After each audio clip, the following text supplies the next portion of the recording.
Utang na loob ko yun. Tama. May utang na loob tayo sa kung sino man nagpalaki sa atin. Eh di magpasalamat ka lang sa kanila. Sinasabi mo? Para sa kanila, ikaw ang anak nila. Hindi lang isang ampon. Teka lang. Paano mo nalaman?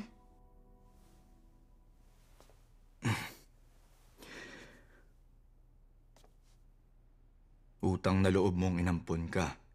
Kaya pinipilit mo maging perpekto. Kahit magkasakit ka. Palagay mo gusto nila yan?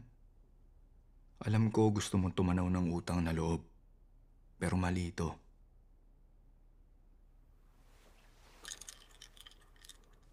Tama ka. Mali nga ito.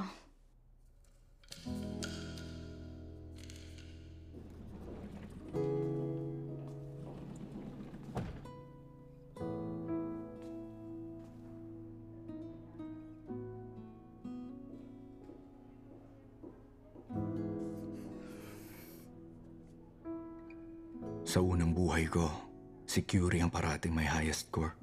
Una na kami. Sige. Thank you po. Hinamatay daw si Gyuri? Oo. Hindi siya nakapag-CSAT. Saan siya hinamatay? Sa Eskinita, malapit sa butika. Kagagaling ko lang sa ospital. Hindi raw siya nakita agad kaya nagkakomplikasyon. Bakit raw hinamatay?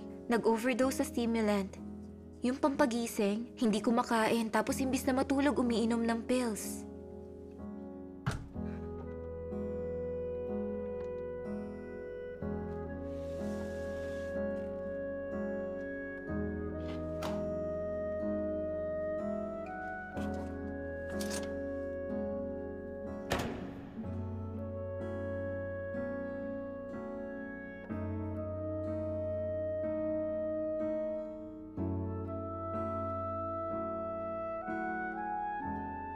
Sa sumunod na taon, nakapasa daw si Curie sa Hancock Law School. Kaya nga lang, hindi ko na narinig ang pangalan niya ulit. Sa Hancock o anong abogado na ako. Bakit kaya?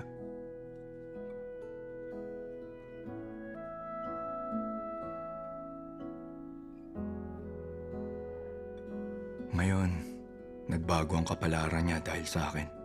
Ano kaya mangyayari sa kinabukasan ni Curie?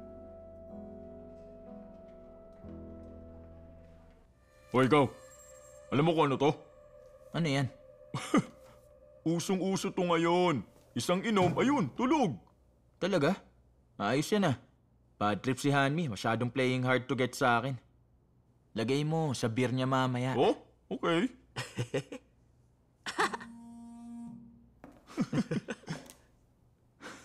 Si Hanmi, papunta na raw guys.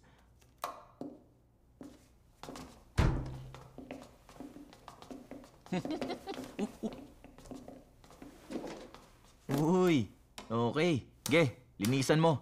Bagay sa'yo. Kaya mo yan.